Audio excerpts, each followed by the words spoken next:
What happens when a royal rebel steps into the lion's den of live television, facing a host who's no stranger to probing questions? This wasn't just an interview. It was a clash that would ripple through headlines and social media for weeks. Meghan Markle, the Duchess of Sussex, known for her poise, advocacy, and unyielding spirit, had agreed to appear on Conversations with Gayle, Gayle King's acclaimed primetime talk show on CBS. The episode was billed as a candid chat about her latest children's book and her ongoing work with the Archwell Foundation. But as the lights dimmed and the audience settled in, no one could have predicted the storm that was about to brew. This moment would go down in TV history as a raw display of boundaries pushed too far. Stick around, because what unfolded next left the studio in stunned silence, and you won't believe how it escalated. The studio buzzed with anticipation that crisp autumn evening in New York City. Rows of eager audience members, a mix of fans clutching signed copies of Meghan's book and curious onlookers, filled the seats under the glaring spotlights. The set was sleek and modern, plush armchairs arranged in a semicircle, a massive LED screen displaying clips from Meghan's life, her acting days on Suits, her wedding to Prince Harry, and her recent humanitarian trips. Soft jazz played in the background as crew members darted about, adjusting mics and cameras. Gayle King, the veteran journalist with her signature warm smile and sharp intellect, sat poised at the center, flanked by two co-hosts. The bubbly entertainment reporter Lila Vargas, who often lightened tense moments with humor, and the no-nonsense political analyst Dr. Marcus Hale, known for his measured interventions. Meghan entered to thunderous applause, her elegant emerald green dress flowing as she waved gracefully. She carried herself with that signature blend of royal elegance and approachable warmth, hair swept back in a loose bun, a subtle necklace bearing her children's initials glinting under the lights. "Thank you, everyone! It's wonderful to be here," she said, her voice steady and melodic, as she settled into the chair opposite Gayle. The audience cheered louder, phones already out to capture the moment. Gayle leaned forward, her eyes sparkling with what seemed like genuine enthusiasm. "Meghan, welcome! We're thrilled to have you. Your new book, The Bench, has touched so many hearts. Tell us, what inspired this story of family and connection?" The conversation started smoothly, like a well-rehearsed dance. Meghan spoke passionately about her experiences as a mother, drawing parallels to her own upbringing and the challenges of raising Archie and Lilibet in the public eye. "It's about those quiet moments that build unbreakable bonds," she explained, her eyes lighting up. Lila chimed in with a laugh. "I love how it celebrates dads too. Harry must be beaming." The audience murmured in agreement, a few chuckles rippling through the crowd. Dr. Hale nodded approvingly, adding, "In a world so divided, stories like this remind us of our shared humanity." It felt wholesome, inspiring. Even the producers in the control room exhaled in relief, watching the ratings tick up. But then, the air shifted. Gayle, ever the skilled interviewer, steered the talk toward Meghan's transition from royalty to activism. "You've been vocal about mental health and women's rights through Archwell. That's commendable. But some critics say your platform comes from privilege, royal ties that you've distanced yourself from. How do you respond to accusations that you're cherry-picking causes while living a life of luxury?" The question landed like a subtle jab, wrapped in journalistic curiosity. Meghan paused, her smile faltering just a fraction. The audience fell into a hush, sensing the pivot. She tilted her head, composing herself. "Gayle, I appreciate the question. My experiences have shaped my advocacy. Privilege doesn't negate the validity of fighting for change. It's about using what you have to lift others." Gayle pressed on, her tone sharpening ever so slightly. "Absolutely, but let's dig deeper. You've spoken about the toll of media scrutiny on your mental health, yet you've courted the spotlight with high-profile interviews, like the one with Oprah. Isn't there a hypocrisy there? Are you using your story for personal gain, or is it truly about helping others?" The words hung heavy, laced with an undercurrent of skepticism. Lila shifted uncomfortably in her seat, glancing at Dr. Hale, who cleared his throat as if preparing to interject. The camera operators zoomed in subtly, capturing Meghan's micro-expressions, a slight tightening of her jaw, her fingers interlacing in her lap. The audience stirred, whispers spread like wildfire, a few people exchanging wide-eyed looks. One woman in the front row clutched her phone tighter, already recording. Megan's response was measured, but her voice carried a quiet edge. Hypocrisy? No, Gayle. Sharing my truth was about breaking the silence that traps so many. It's not about gain, it's about empathy. When I talk about mental health, it's because I've lived it, and I know others are suffering in isolation. The studio lights seemed brighter, the hum of the cameras more insistent. Gayle nodded, but her eyes gleamed with persistence. Fair point. But critics point to your lifestyle, private jets, mansions, while advocating for environmental causes. Doesn't that send mixed messages? How do you reconcile that? The tension was palpable now, like a string pulled taut. Dr. Hale tried to ease in. Gayle, perhaps we can explore how Archwell is making tangible differences. But Gayle waved him off gently, her focus locked on Megan. The Duchess's posture straightened, a flicker of frustration crossing her face. Reconcile? By being human, Gayle. We're all works in progress. My family strives to make sustainable choices where we can, but perfection isn't the goal, progress is. The audience was split, some nodded empathetically, others leaned forward, hungry for more. Lila forced a nervous laugh. Well, this is getting real. Megan, you're handling this like a pro. But as the segment ticked on, Gayle didn't let up. One more thing, and I ask this with respect, your departure from the royal family. Some say it was a bold move for independence, others call it abandonment of duty. In a time when institutions are crumbling, do you regret amplifying divisions? Megan's eyes narrowed, her composure cracking just enough to reveal the fire beneath. The studio fell into an uneasy quiet, broken only by the distant click of a camera shutter. What would she say next? Would she push back, or would this interview spiral into something unforgettable? Hold on tight, because the real fireworks were just beginning, and no one in that room was prepared for the explosion about to come. The studio lights burned hotter as the tension between Meghan Markle and Gayle King thickened on the set of Conversations with Gayle. The audience, still reeling from Gayle's pointed question about Meghan's departure from the royal family, sat frozen, their eyes darting between the Duchess and the host.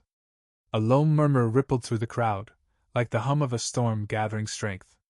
Meghan's expression was a study in control, her lips pressed into a tight line, her hands still clasped but now gripping each other a little too firmly. The question hung in the air: had she abandoned her duty, or was her exit a stand for freedom? No one expected what was coming next, and it would leave the internet ablaze. Stay with us, because this clash was about to take a turn that would shock the world. Meghan inhaled deeply, her gaze locking on to Gayle's. Abandonment? She repeated, her voice low but steady, cutting through the studio's uneasy silence. Gayle, let's be clear. Walking away from an institution that wasn't serving my family's well-being wasn't abandonment, it was survival. Duty doesn't mean sacrificing your mental health or your children's safety.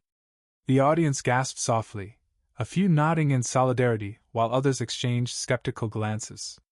A man in the third row whispered to his neighbor, "She's not backing down."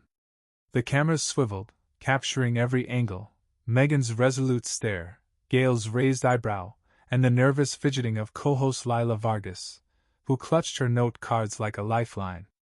Gayle leaned forward undeterred, her journalist instincts kicking into overdrive. Survival, absolutely. But let's talk impact. Your exit sparked global debates, and some argue it deepened divides: class, race, tradition versus modernity. Do you feel responsible for those fractures? The question was a scalpel, slicing into Meghan's carefully constructed narrative.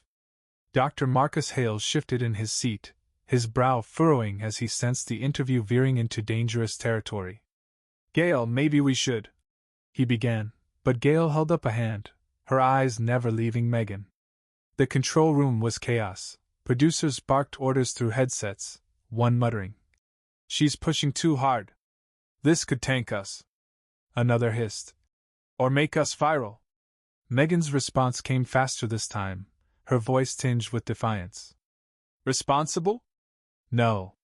I'm responsible for my truth, not for how others twist it. Those divides existed long before I spoke up. If anything, I've tried to bridge them by showing what it means to stand for something bigger than tradition, humanity. Her words landed like a punch, and the audience erupted into a mix of applause and murmurs. A woman in the back row wiped a tear, while another held up her phone, live streaming to Instagram. Lila tried to lighten the mood, chuckling nervously. Wow, Megan, you're giving us a masterclass in standing your ground. But the attempt fell flat, drowned by the weight of the moment. Gayle, sensing the room's pulse, doubled down. That's powerful, Megan, but let's get real. Your Netflix deal, your Spotify projects, some say you've monetized your story while claiming to champion the underdog. How do you square that with authenticity? The accusation was a grenade, and the studio felt it. A collective inhale swept through the audience, their eyes wide with anticipation. Megan's jaw tightened, her fingers twitching as if resisting the urge to stand. The cameras zoomed in, catching the faintest tremble in her voice as she responded. Authenticity isn't about poverty or perfection, Gayle. It's about using your voice, your platform, to make a difference. Every dollar we earn goes back into our work, education, mental health, equity. That's the square. The air crackled with intensity. Dr. Hale finally jumped in, his tone calm but firm. I think what Megan's saying is that impact matters more than optics. Can we talk about Archwell's measurable outcomes? But Gayle wasn't ready to pivot. Sure, Marcus, but optics do matter. People see a duchess in a mansion calling for change, and they question the disconnect. Megan, don't you think your critics have a point? The question was relentless, a challenge wrapped in a smile. The audience was on edge now. Some leaned forward, others sat back, torn between admiration and doubt. A producer in the control room whispered, "This is gold, but we're walking a tightrope." Megan's eyes flashed, a storm brewing behind her composed exterior. Critics will always find a point, Gayle. They'll question my clothes, my home, my choices. But they don't question the systems that keep people down. I'm not here to appease, I'm here to amplify. Her voice rose slightly, carrying a raw edge that silenced the room. The clack of her heels on the studio floor echoed as she shifted in her seat, a subtle signal she was reaching her limit. Lila, desperate to defuse, piped up. Okay, let's take a breather, maybe talk about the book again. Kids' stories are safe, right? The audience laughed nervously, but the tension didn't break. Then came the moment that would spark 1,000 headlines. Gayle, her tone now tinged with a hint of condescension, said, "Amplify, yes. But Megan, when you speak about systemic issues, race, gender, some say you're playing a card for sympathy. Is this advocacy, or is it a calculated move to stay relevant?" The words hit like a slap, and the studio fell deathly silent. Megan froze, her breath catching. The cameras caught every detail, her eyes glistening, not with tears but with fury, her hands unclenching, fingers splaying on her lap. Lila's jaw dropped, and Dr. Hale muttered under his breath, "She went there." The audience was a sea of shocked faces, phones raised like weapons, capturing what could be the defining moment of the night.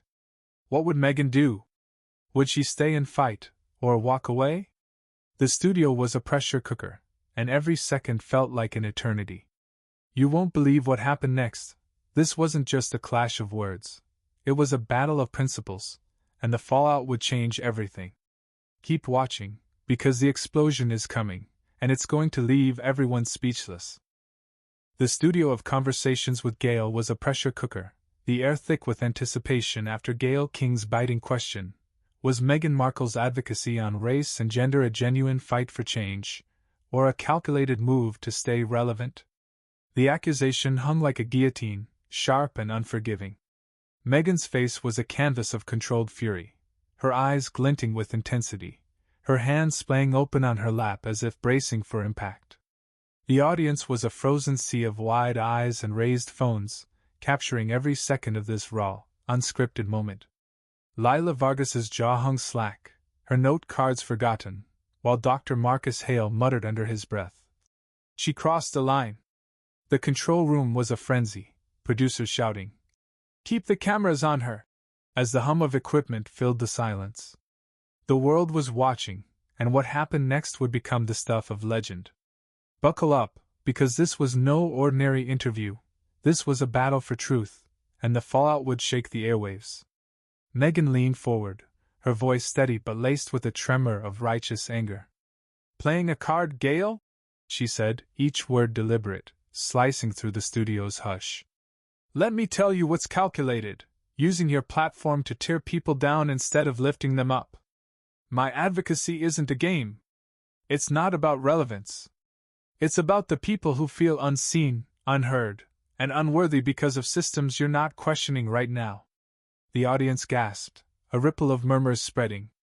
A woman in the front row clutched her chest, moved to tears, while a man nearby whispered, "She's not holding back." The cameras zoomed in, capturing the fire in Megan's eyes, the slight shake of her head as she pushed forward. Gayle, caught off guard but quick to recover, tilted her head, her smile tight. "Megan, I'm just asking what the public wants to know. People see a duchess, a celebrity, speaking on systemic issues, and they wonder if it's performative. Isn't it fair to question motives?" The challenge was bold, almost daring Megan to unravel. Lila, desperate to break the tension, interjected with a shaky laugh. "Okay, wow, this is intense. Maybe we can talk about the kid's book again." But the audience wasn't having it. They leaned forward, phones still recording, some shouting, "Let her speak!" The control room buzzed with panic. A producer hissed, "We're live, this could go viral or sink us." Another replied, "It's already viral." Megan's composure cracked, not into weakness but into a raw, unfiltered strength. She stood abruptly, the clack of her emerald green heels echoing like a gavel. The studio fell deathly silent, the only sound the faint whine of a camera adjusting focus. "You want to question my motives? Fine," she said, her voice rising, resonant. "But don't question the pain of those I speak for, the women silenced, the communities ignored, the families struggling. I've lived scrutiny, harassment, and lies. I don't speak out for sympathy. I speak out because silence is complicity." Her words were a thunderclap, each one landing with precision.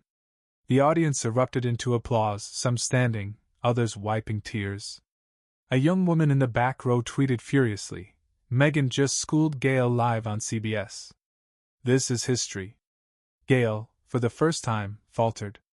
Her hands gripped the armrests of her chair, her smile replaced by a tight-lipped grimace.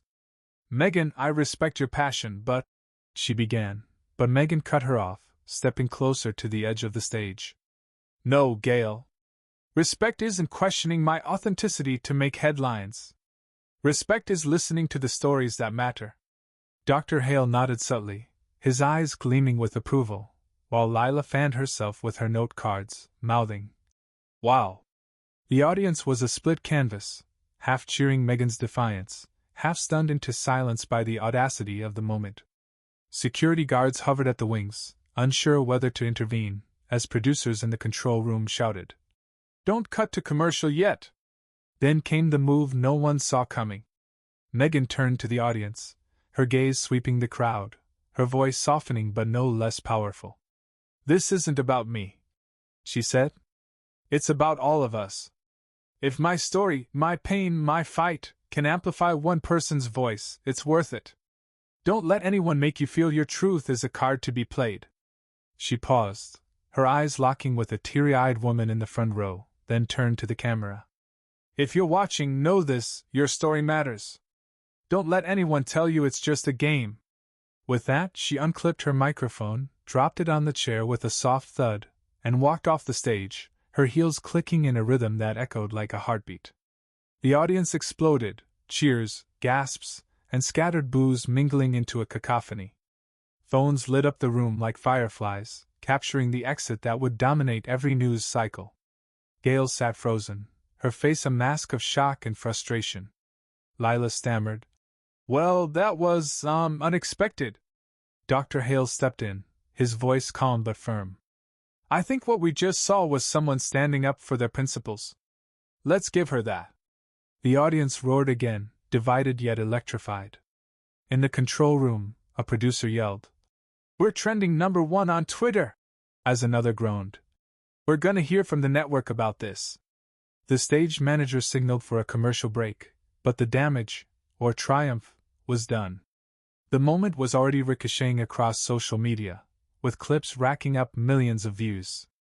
Hashtag Meghan walks out trended alongside hashtag Gayle vs. Meghan, and the internet split into camps: Team Meghan, praising her courage, and Team Gayle, defending tough journalism.